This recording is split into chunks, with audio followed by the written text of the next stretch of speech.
Yo, welcome to the Minds with Hakeem. I'm here today to chat it with my cousin Hakeem. Introduce yourself to the people. What's up? I'm Hakeem, and yeah, like you said, I'm his cousin. Hey, we finna unpack a lot on this episode, man. We finna just unpack. He also have a podcast, and we're gonna talk about ours and the childhood and a lot of stuff. So stay tuned. Good information in here.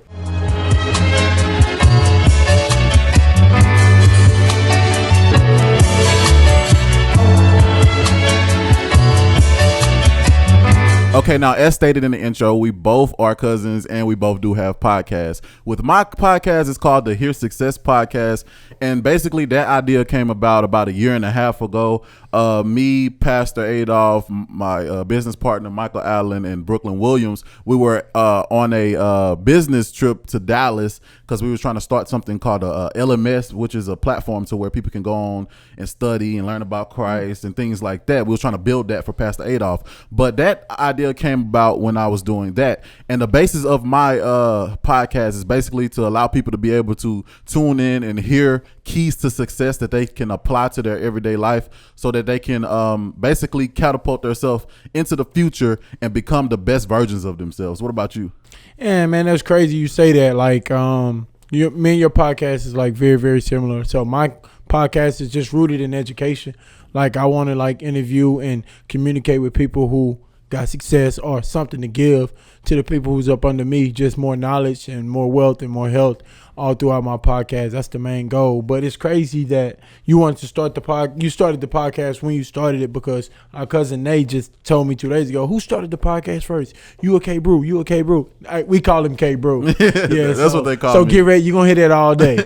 And I was like, yo, he dropped his first, and then I dropped mine like a week later, but it was completely different thoughts. Yeah, it's a different thought. It's crazy because when I came up with the idea, I released my graphic to let everybody know that I was coming out with this podcast. Then you called me and said, man, I was thinking about the same thing. Lit. Great minds think alike. I was lit. The minds, yes, sir. Great minds think alike. And I actually love your podcast. I listened to the first episode. I wasn't able to finish the one that you just came out with, but I like the fact that y'all was talking about the redlining and things like that. Yeah, man. And how that basically kind of set the minorities back. But I also like when Tyler, that's his name? Yeah, Tyler. When Tyler was able to go into a little bit more in depth and discuss ways that minorities can overcome these boundaries and not basically focus on the government as much. Exactly. What are your thoughts on that so we can just touch on it? Exactly, man. I thought that episode was perfect. I thought it was a perfect start, especially with a lot of the Black Lives Matter stuff going on right now. I just feel like people need to know our history. So I told Tyler, like, yo, if we're going to do this, you got to drop the history. You got to drop the history about the episode. And that was my favorite part about it. But then, like, the steps, I want to talk to people who got steps, who can lead us and guide us into better places. And I thought Tyler was that guy. Before we get into what we're going to talk about today, let's talk about the nerves that go into making a podcast. Because, man, like when you first getting into it, it's so nerve-wracking. So because nerve-wracking, bro. Basically, I'm not much of a talker, but I am. He's a talker, but like, so I'm coming up, I'm structuring my podcast, getting it to where it's spot on and perfect. But I've realized that the best podcasts come from just getting up here freestyling and talking. Just going. You can have a topic in your head, what you want, how you want it to be, but the best podcasts will just flow. It just flow naturally, and like that's the thing. When I get on set and I get the recording, I love the fact that that I can just flow and like I just go and I use my own thoughts, but like making like videos and stuff to promote the podcast is that I don't like that, bro. And then to be honest with you, I didn't like when I was ready to drop. I had everything ready to drop. I was so scared to drop the podcast, bro. I was like, man, because like I was just thinking like other people like what they gonna think. Then I was like, yeah, it don't matter. My girl helped me through that, but it was tough, bro. At the end of the day, as long as you putting something out, as long as you being creative and dropping content, that's all that's matter. Because at the end of the day, it's your art and what you want to create and what you want to bring to the world. And you got to make it authentic. Negative and positive opinions, but you just got to just do it. And that's what I like about your podcast, bro. It's authentic. It's you. I know it's you. I know the real you, and I see you on the camera, and that's you. Man, it's really just trying, bro. But it's really you. But doing this podcast today, what we want to do is we want to go into a little bit about our lives and how we overcame things in the process. And I want to talk about our mothers because we both have strong mothers. I love my mom, and if it wasn't for her, I wouldn't even be here today. Same. Let's talk about your childhood, like how you came up. I came up very like, different, bro. So like moved moved to Beaumont when I was young. I can't even remember the year. I was probably like 2 or 3.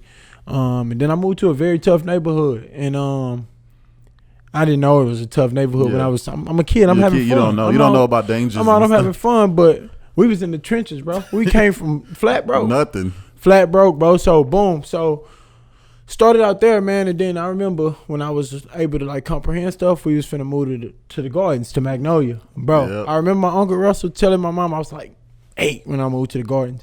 Juwan ain't gonna survive in that neighborhood. Yeah. Like, that's real. So we moved there for a little bit, man. Went to elementary there, some of middle school, man. Got out of there. Mama finally got a good job nursing in the nursing home, but she was a med aide, and we moved. She moved us to the West End, which was good for me because I need to see something different. Like all I knew was the hood, which was fine. Like, you know, we was good. We made things do. And I feel like all I knew was the hood. And I feel like in a way we both had kind of sort of like the same upbringing, because when the earliest I can remember, we grew up in Maida, you know. Yeah, for sure. Well, I didn't grow up there, but that's what the first neighborhood that I was living in, the Maida Apartments, which is the hood. Yeah, exactly. But my mom, the big thing that I commend my mom for it was she couldn't quite get us out the hood, but she got us out the projects. Mm-hmm. You know, and that's a big step from for a kid at a young age, is getting, because we were able to. We was living in the hood, but we wasn't surrounded by the toxicity of the projects for that long. But we had things going around in the neighborhoods and things like that. But I do commend my mom for doing that. So as early as about 3 or 4 or 5, maybe we were in Maida, and then we were just bouncing from different houses. But we made it. And so then Maida, bro, like, you gotta understand, I did all of my first in Maida. Mm-hmm. Everything. That was my first, like, as young. Fights, yep. getting in trouble. And that was me, bro. Going to school, man. I stayed in trouble.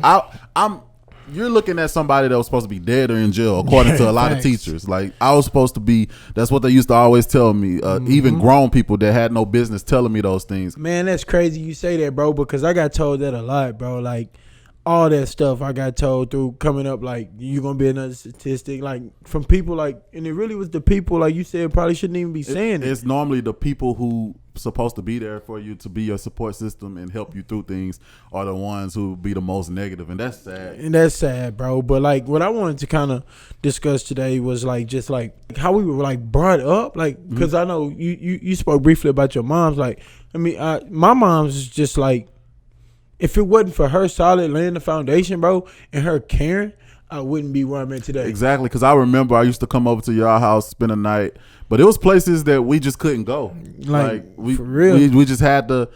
I wouldn't call it just stay in the house. They secluded us for a reason. They wanted us to be safe. They wanted us to basically follow on the right paths. And my mom, for instance, she worked 3 jobs to support us. When I was about different. Exactly. So when I was in the 4th or 5th grade, my mom's mom passed away. So she had to take in her 2 sisters, which are close to my age. So it was basically my one mom raising me, my blood sister that she had, and her 2 sisters. So it was me with 4 women in the house. Yeah, exactly. And to watch my mom struggle every day, but always kept food on the table and always was able to take care of us. That's a feat in itself, because I was able to watch a strong woman do something tremendous, and that came into me, and my work ethic is strong just by watching her. Yeah, like same. Like my mom's, like she had 2 rules, bro. I tell people this all the time. That's why I can't swim to this day. My mom had 2 rules: don't walk nowhere, don't swim, don't get in nobody's pool.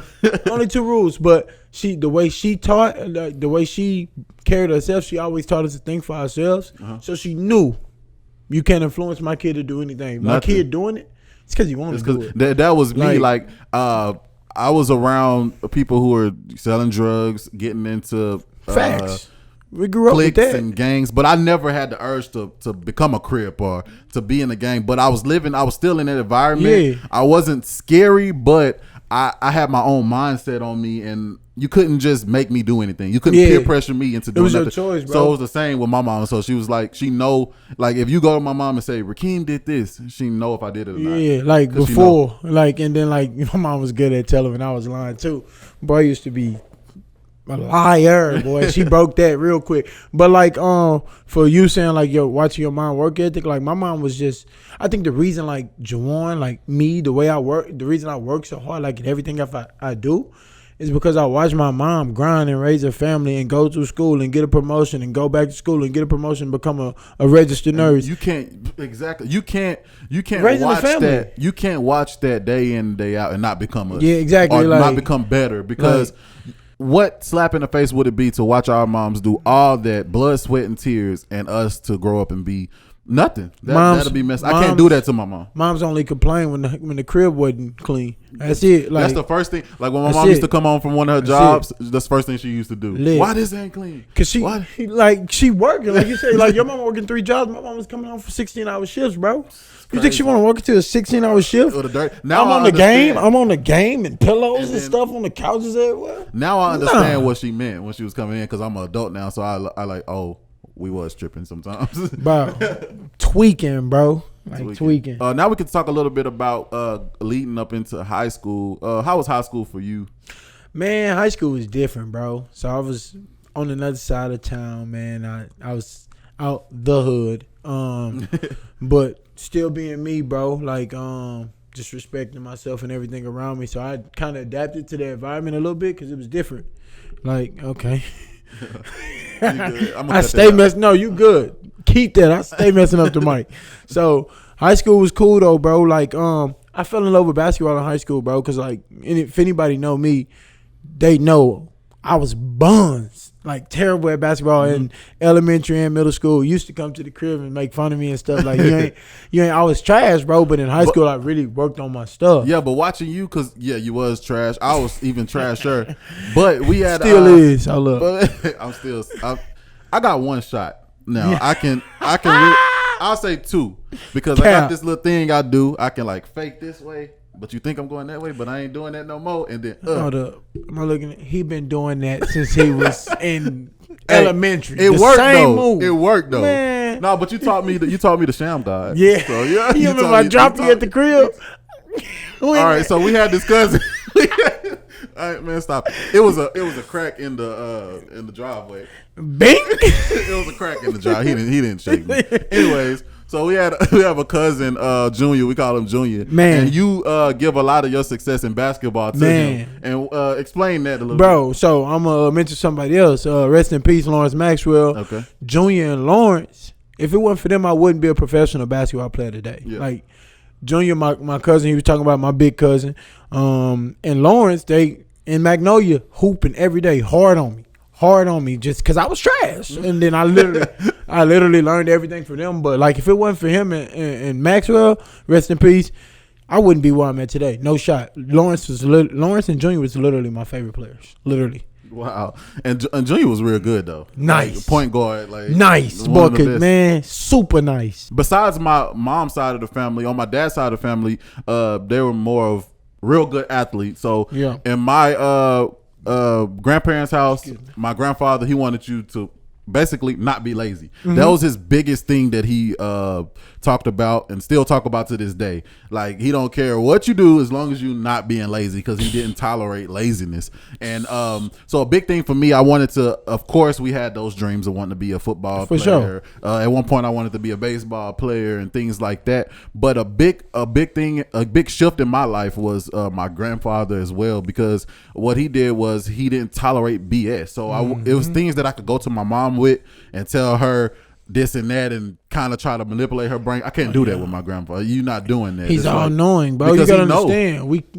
He's an extension of us. Like, exactly. Like my grandfather the same way, bro. Like when I look back on gems that he was telling me, like I'm like, yo, Papa was really preaching. I wasn't trying to hear none of that, bro. Like, but when I look back on it now, I'm like, yo, I was tweaking. He was really trying to give me the game. Exactly. And then the thing with my grandfather, and I commend him as well, because he was able to do things. He never went to college, never finished school. He was an 8th grade dropout, and he was able to create his own business and become a carpenter, Kennebrew Home Remodeling, which he still do today. And I watch him, I'm like, man, you got your own business and everything, and you an 8th grade dropout, couldn't even read. And I'm just like, dang, think about the amount of work ethic that it took and to be able to do such a thing without even knowing how to read. Yeah, and that's beautiful because that's a mindset like we stuck in today. Like we feel like we got to go to college to succeed, and you telling stories like that, bro. That's a false narrative. That is a false narrative, but I can't like bash people who went to college, got their degrees. Exactly. My girlfriend, she went to college 4 years, did everything the right way. She's a RN. She works in the hospital and things like that. She needed college. She did everything, and as far as her, she is not going to tolerate kids that don't go to college, which that's fine. But I'm in a thing to where I'm not going to force them to go to college, but I want to be able to provide that resource for them. I don't want them to get out of high school having to worry about how I'm going to pay for college or how I'm going to do this. I want that to be already taken care of. Now, if they get, I'm going to make it a must that they try. I'm not going to lie. It's going to be a must that you try to go. But when you get in there and if 2 years in you decide that's not for you, then that's you. But I want you to have a plan. But I don't want you to just say I'm dropping out. Like my little brother right now, he just finished high school right now, and he don't like school. He struggle with school. He got some stuff he don't like about school. He just hate it, and so he not going to college. So my mindset for him is okay. You just save yourself $70,000 in debt. You good. But what you gonna do? He gonna do a trade school because he don't want to go and a lot of people don't like that. It's not what he like. That's not for him. But I'm trying to screw an entrepreneur mindset on his mind, on his head, so he can do whatever he want to do and be happy and not get in debt. Exactly. If you don't want to do it, don't do it. And speaking more on the fact that you don't necessarily need college, I was able to, because I've been in business for over 5 years doing video production, and I've been able to meet people in my life that I never thought I'd be able to meet. Fact. And I didn't go to college, but that doesn't mean everybody shouldn't. But I'm just saying there's other things that you can be doing, bro. Like you said, if you're trying to be a doctor, you have to go to college to be a doctor. Exactly. If you're trying to be a realtor, bro, you can start selling houses at 18, bro. Exactly. And I have a friend by the name of Aaron. He was able to sell like 4 or 5 houses, and he's never even owned a house. He's about 25, 26. See? He never owned a house before, but he sold. Did he go to college? 6. No. Did he? Cool. He didn't go to college. Exactly. He did that. I guess it's called. I forgot what it's called, but he do that. It's a realtor course. Like if that's a trade, real estate is a trade, bro. When you graduate high school, you can literally take a realtor course, get it past that, get accepted into a firm, start earning money, start working. Or you can start your own firm, bro. And so that's a lot of things that you can be doing. Another thing I really want to just chop it up about, like, is maturity. Like how, like, you, Hakeem, the person that's grown into mature, because I know you say you used to make a lot of mistakes. I know a couple of mistakes you made, and I want to get my spiel about my maturity level, but I want you to just give us leading into maturity. Well, basically, it was a long process. I had a lot to get off of me because it was a point where, my mom used to try to wake me up for school, and I just wouldn't go because I didn't feel like it. Not because I wouldn't even say I hated school, because I just don't want to go. It was just things. I used to go to school, and I was smart in school. I made good grades. It's just that I would say that at a certain time in my life, I didn't like authority, but growing into adulthood, you realize that you're going to have to answer. Even me having my own business, I have to answer to people. So it's like you can't get out of that. You can't get out of that mindset. I would say for me, and I'm glad you said authority, because like me and my dad, we got a rocky relationship. All love, rocky. But him not being in my life completely, like how normal dad is supposed to look like. Kind of hold a grudge. Yeah, like I questioned authority more because of that, and I'm not making an excuse and blaming it on him. It's still my thought process, but I had a big problem with listening to male authorities. I can listen to a woman. I listen to my mom. I'm still scared of my mama today. Me too. Like, facts. But like any male authority, I question, or like I don't naturally cling to. I think I had that as well, because it's like my dad wasn't in my life as much as I wanted him to be, but my mom did have a husband that she married, and he was there for me majority of the time. But I always wanted my real daddy. As why he wasn't there as much, I don't know, and it's not for me to say. Rest in peace, God bless his soul. He did pass away about 5-6 years ago.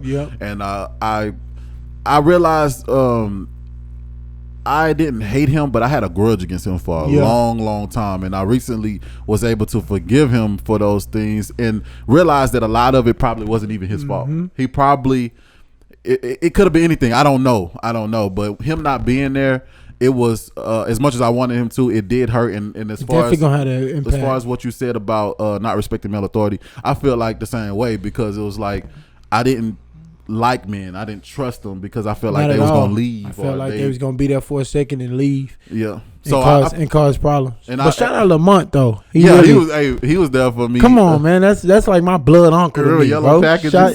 Come on, bro. Shout out Lamont though. Real guy. Hey, we used to do a lot of real crazy guy. He stuff. was real for stepping in that role and looking after you, even though. And on top of that, I still had my real dad's parents. They was there for me a lot. I used to go out there for Christmas and things like that. So. For sure, but like just touching on, that's a lot of maturing I had to do on my own. And it takes maturity to get over that. But and that's still a process. Like it's still gonna hit you, bro. I definitely. It's like I think about it like this. I don't have kids of my own, but. One thing, I'll probably not be the richest dad or the most, out there, but I'm going to be there. Yeah, that's exactly. The thing that I can guarantee you that. Exactly. If I have a heartbeat, I'm going to be there. Yeah, so exactly. That I think that's not having certain things as a child creates, in a way, better fathers. It can, or it can continue a cycle. It just depends on. Yeah, you got to be able to. It just no disrespect to anyone. It just depends on the mom. Like no disrespect. Okay. Like, how you bringing your children up, and I think like. And speaking of that, I want to dead the whole thing to where they say women can't raise men, and that's I believe cap. that's a lie. That's big cap. That's real big cap. I wrote a paper in college called "Mother Made Man," and I'm a numbers guy. So I took that thing to the right and center. That's huge. To get like edited, and literally the guy who was editing my paper was crying. Grown man, bro, tears on his paper because of my paper. I'm telling true story, bro. Mother made man. That's cap, and that's big cap. I can say that it will be a whole lot easier with a man in the picture, but a woman can't raise a man, a good man at that, and so it is tough though. But it can't happen. But just jumping back to maturity though, like. They don't take. I can't say I matured on my own. It takes an army, bro, of people. A team of people. Like my mom, her friends, family, coaches. Man, I was blessed with good coaches with great wisdom, man, that helped me along the way, bro. And that helps a man mature. Friends, like, bro. And it takes an army, bro. And also, when you think about it, we not even supposed to. Like, with all the odds against us, we shouldn't even be right here because there's so many different routes that we could have took. It's a blessing to be here, man. And I think about being in school and looking on the news and on Facebook all the time. It's always somebody from our era, our class that passed away due to making bad decisions or being in a bad environments. I'm like, that could have been me. Yeah. You know what I'm saying? For a fact, like a lot of the young men I grew up with who on their feet and doing well for themselves, man, I just reach out to them and let them know I'm proud of them, bro, because it ain't easy, bro. And then that right there, that's why I'm able to have your phone number and call you and say, hey, man, I'm happy about that podcast. That's why I listen as much as I can, because it's like that push is what's going to catapult you to the future. Oh, man, my boy Juwan just called me and told me he's proud of me, man. I got to keep going. He listening. Somebody's listening. I'm tapped in. Like if you got anything positive coming out of the 409, I'm tapped in. I'm behind that 100%. But still, it's like, just more on my maturity side, like just getting there, like, bro, I was literally, like you said, I was terrible, bro. Like, I was a demon child. I didn't listen. I didn't respect authority, bro. Same here. I used to fight, bro. Like, I'm fighting for no reason, bro. Like, I'm fighting for no reason. I'm fighting homies. I done won and lost fights against homies. That's my homie today. Like, we just fighting, bro. Like, so I used to fight a lot, bro, and like, it got to one point, like when I hit the 9th grade, bro, it clicked. Like, this is stupid. This is dumb. This is stupid. And then basketball helped with that too. Like, I had a different like mentality and stuff like that. But and like I would never like fight at school. Oh no. If you fight at school, boy, going into the house, I'd rather run from somebody at school than go home. Because you got to go home and face that rap. I fight you at the park. But after school, bro, but I'm not finna fight you. No. But like, just like reaching that level in the 9th grade, like I used to get in trouble for just talking a lot in middle school. Like I said, I like to talk. But like, I was a chatterbug, bro. Like boom, boom, boom, boom, boom. Still like to talk. Moms, facts. Moms will drop me off at school. She going to work. Juwan, please don't let this teacher call me today. I get class cutting up. I was class clown, bro. And then in 9th grade, I kind of dummied that down just out of an instant, bro. Like, just that's like That was probably the biggest gap in my maturity. My maturity probably came a little bit later because 10th, 11th grade, I was probably still doing things that I shouldn't be doing. But I decided that I wanted better for myself, and I realized that some of the things that I was getting slapped on the wrist for, I'm not going to get slapped on the wrist for, because not only am I a black man, but I'm a big black man. So it's like you can't just get away with doing little stuff when you know what I'm saying, certain sizes, because I can't argue with certain people. When I was in school, it's like, you too little for me to, they're gonna automatically go on your side. You know what I'm saying? Exactly. So I got to a point where I just wanted better. I'm trying to think of, I can't quite think of when it clicked. When you made that big jump. Yeah, I can't quite think of it, but it's like, 'cause I was a problem child, bro.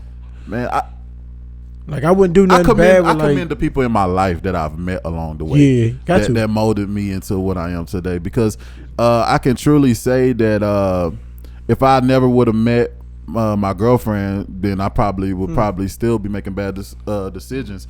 Because I met her about 2015, and she was in college, and I'm helping her with her college stuff, and I'm holding up index cards. I'm like, man, I want to do some.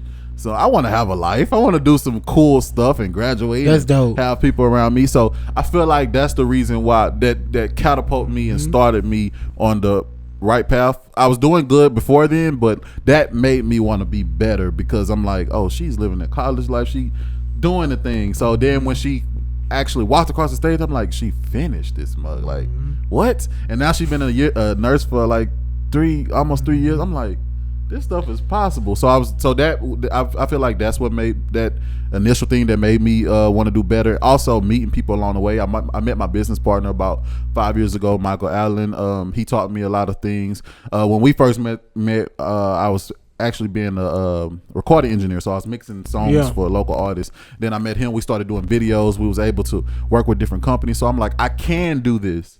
So I was like, I got a chance to do things that I never thought I'd be able to do. Like, I've shot videos for Chick-fil-A. I've done Mercedes-Benz. I've done credit union. I've done things that I've never thought I'd be able to do. Feels good to see your hands on that stuff. All while still being true to myself. So my whole thing was, I was acting out and stuff because I didn't want nobody to tell me what to do, and I wanted to do my own thing. So I'm still doing my own thing, but it's tailored just a little bit, and it's making me better. I think that's dope. That's deep, bro. But what I want to ask you this quick question, bro. No hard questions. I got. It's gonna be simple. It's gonna be simple. Then I'm gonna say what it is for me. What is one thing that people tell you that is you, like, dang, that's Hakeem, like, that's what you do, that bothers you? But it's not necessarily a bad thing. It could be a good thing. It could be a neutral thing. Let me think. Like, I'll give you like my instinct if you need. Okay, cool. So like, the one thing that people always tell me, bro, is that I have an old soul. They be like, that's a good and a bad thing. Yeah, but bro, it's mostly good to me. I mean, like, and then I'm like if I felt like somebody had an old soul, I'm just like, I'm at a point where I wouldn't just tell them, yo, you got an old soul.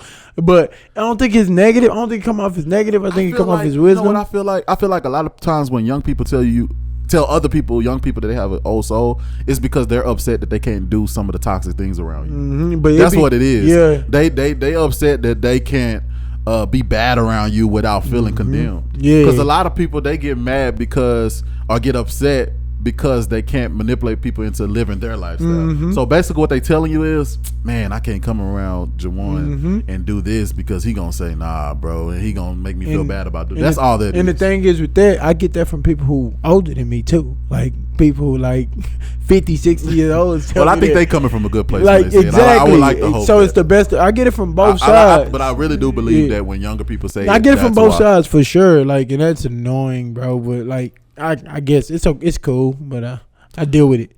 A lot of people probably would tell me that I bluff a lot. Yeah. And if you don't know what bluffing is, bluffing is like he be bluffing. when they want you to do something and you don't, like, you just keep pushing it back. With me, a lot of times when I do that is because I don't I feel like that person isn't really serious about what they're doing. Because I was just talking to Pastor Adolph about this the other day.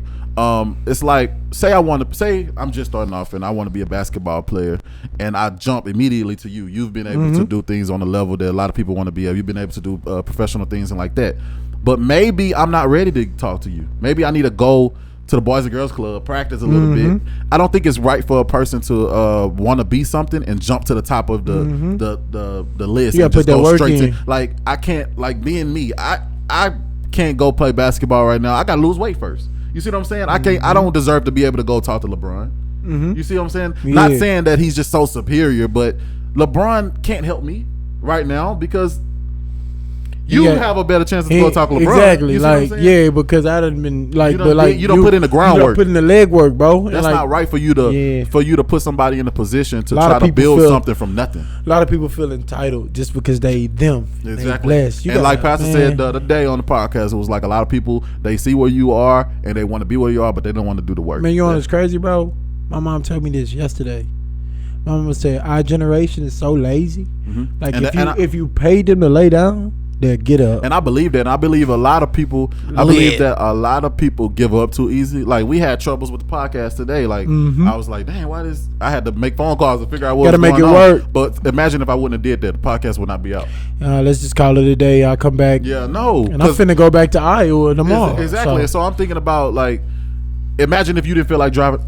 You had car trouble. Yeah, imagine if you would have been like, man, I ain't going to Beaumont. I got my mom's car. I feel like right now we are here for a reason, and I feel like this was supposed to happen, and I feel like we were supposed to be able to just fight through and do whatever we got to do to make this moment happen, because it might not be able to happen again. And like, think about the next time we probably be able to see each other. We cousins and we ain't seen each other in over a year and a half, 2 years. So I'm glad that we're able to be here right now. So I feel like a lot of people will be probably watching this and they're at that threshold to where they're finishing they're done with the past. They're done with being toxic. They're done making the mistakes, but they just don't know how to push and find their purpose and find what they want to do in life. And what I would say to that is basically think of something that you can't go without doing. Basically, something that you're great at, and a lot of people will say find your superpower, something that you're good at and you feel like nobody can top you at. Basically do that more. And don't focus on the money. The money will come. Just start with perfecting your craft. So like me, for instance, when I say I was able to work with certain brands and businesses building commercials, I didn't start like that. When I started off, my first video I did, it was free. It was a music video. Second video, I made $20 for it. And I was making $20 a video for about 10, 15 videos before I actually got a profit. So I started off shooting music videos, and I was in environments that I didn't want to be in. I was in trap houses, strip clubs, all types of things, environments that I didn't want to be in, shooting music videos, but I had a bigger purpose. I was able to meet people that I truly commend today. I was able to meet Brooklyn Williams. She's the executive director here at Antioch Missionary Baptist Church.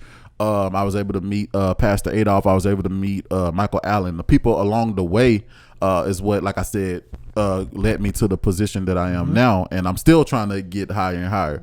So I would say just stay grounded. Don't focus on the money. Focus on bettering your craft, and trust me, life has a way of showing you where you need to go, because you're going to meet people and you're going to hit road bumps that are going to just basically kind of push you to where you need to be. You think at the time that there are downfalls, but really it's just be a necessary detour to get you where you need to be. That's dope, bro. Like, I don't even think I could top that. I'm just playing. But nah, that's real dope, though. And my spill on purpose is I'm big on I can't say that word, but being authentic. Not gonna even say that word, but but just being authentic, bro. Stay like true to yourself, with what you do. Like, if you're doing something fake, you can feel it first before anybody else can. So you just gotta have self check yourself and like, this ain't me. Like, this ain't me. Like, this ain't real. This ain't raw. So, like, if you're doing your purpose, you can tell it's authentic. And like, I feel like when going for your purpose or going for a purpose, it has to be 100% authentic. But as for me, my purpose, I'm figuring it out, bro, every day, bro. The same with me. Honest, I still haven't found what I truly like. I'm figuring it out. I love talking, so I'm like, let me start a podcast. And that's I love basketball. I still play. I still grind. I still get to it. So your purpose, it could change. It's subject to change. Like, you know, like if you're a basketball player, you play 12 years, bro. The ball going 12, 25 years, however many years you want to play, the ball going to eventually stop. Then what you going to do? You know they say when people retire, they die. Like, But you don't have to retire from basketball. Exactly. You can teach it. Exactly. And even Never if your stop legs don't working. work, you can teach virtually. Man, look, you can coach. You can coach. You can sit on the sideline. Basketball can still be your perfect purpose, but the way you go about that purpose can change over time. And it just gotta be you. Like that's I think everything I'm doing right now in my life, like literally everything is me. If I don't want to do it, I'm not doing it. And your story kind of inspired me in a way because a lot of people are quick to say, "Oh man, this person had the talent, so that's why they're able to do it." But you just told the people you didn't have the talent at first. Oh no, I was trash. Yeah. Oh, you see what I'm saying? They got some people from my city. I'll let you know that yours is not natural talent. I work for it. And it is a lot of people who do have that natural talent. All they have to do is tweak it, but you didn't have that. Exactly, bro. Like I put the work in. Like it wasn't given. Like you was talking about earlier, to let people just want to get there. Nah, bro. I knew my position. I knew where I was at, and I had bigger goals. Yeah, to where you need to go. Exactly. So, what's coming up next for the Hearsuccess podcast? Give us a brief. Wow. So the Hearsuccess podcast, things have been going pretty good. Like when I first started, it was rocky. I didn't know. It didn't seem natural, but every episode is getting better and better. So the Hearsuccess podcast is not just going to be a podcast. It's going to be the Hearsuccess channel on YouTube. So I'm going to be doing challenges with Pastor. He's going to be reacting to certain things that you probably won't ever see another pastor react to. Music videos, rap things. Like we're gonna that's finna be dope. We're gonna have some some very crazy stuff on there. But as far as the podcast, I'm going to be interviewing a doctor coming pretty soon. She's a surgeon. She's a foot surgeon out here in Beaumont. And I plan to. She's already agreed to the show, so we just have to have a day for that. And I'm going to have other people on here as well. So basically, just more interviews and more insight on life. What about the Minds podcast? What you got? Man, first off, let me say I'm excited for everything you got coming up, bro. Man, like I'm lit. Like that's good. I love this. I love to hear that. I'm gonna be tapped in. Be tuned in. But far as the Minds, man, I got a bunch of interviews already set up, bro. I gotta get scheduled. I gotta get dates down. I gotta get a lot ready. But it's gonna be pretty consistent for the Minds. You know, we just trying to give game, give knowledge, and that's coming. Just tap in and come share these good vibes with us. You know how they go. But yeah, I got a lot laying down. Like I got a college episode for alternative coming up, and I got like a hoop. I'm finna interview a mixtape, bro. Finna interview a mixtape. I got some rappers coming up, bro. Like that's like my real friends that we're gonna give a little spiel about just trying to come up within the local part of it, and it's gonna be fun, bro. Outside of the podcast, for the Minds, me myself, man, I do a lot of self-educating reading. I just got 2 new books about just African American history in America that I'm really about to tap into, and I'm still working out, grinding. I'm nursing an ankle injury, but my girlfriend helping me stay above float on everything right now with the ankle, and she making sure I do my stuff.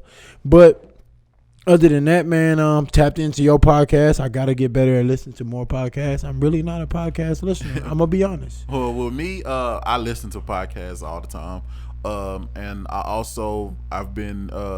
I have a personal trainer. I've been trying to lose weight and get more healthy in that sense. Also, I've been trying to learn another language, so I have Babbel on my phone. I've been trying to do Spanish. You know, give us something. Trying to get an hola, and also, hey. I ain't got. Go ahead, bro. And also, just been trying to live a more positive life, limiting. I say. Music is a big influence. It could be a negative or a positive influence. I wouldn't say that I've taken out rap as much, but I've been limiting my amount of music, and I've been getting into not wasting as much time. So like if I'm like, say if you need me to come pick you up from work or anybody, if I'm sitting in the car waiting on you, I'm doing something that's going to elevate my mind in that time, because I don't want to waste life. So basically, if I have somewhere to be and I'm waiting on somebody, I'm listening to my Spanish lessons, or I'm listening to a podcast. So every chance that I get to put something into myself that's knowledge based, I'm using that time wisely. So that's basically where I'm at. Let's make a deal. What's up? You get me in the podcast, listening to podcasts, and I get you into reading books. Well, I can put you on a podcast now, and I can put you on some books right now. Right now, that's what we're gonna do then. Bet that's cool. So that's another thing. So like, if you really want to do something in life and you really want to actually push yourself, what you need to do is hold yourself accountable and find other people to hold you accountable as well. So like if accountability you have a goal, group. exactly. So if you have a goal, you don't have to basically just tell the whole world, but tell somebody so that next time they see you, they can ask you, hey bro, what happened to this? So you got to have that accountability. So that helps you as well. And my fault for screaming in the mic today, y'all. But it was fun, bro. Fun, hey, it's fun always chatting fun with you, bro. Well, that wraps up another episode of The Minds. Really appreciate y'all coming out. And anybody who viewed this, tell somebody about the spot. Like Ben said, had a good time talking to my cousin today, K-Brew, brother. It's love, man. All love. Stay in tune with what's coming next. Subscribe to that YouTube channel. Spotify, please rate us. Please get on Spotify podcasts. I need y'all to step it up for me. Now I'm just playing. But Apple we still waiting on Apple. But y'all be breezy.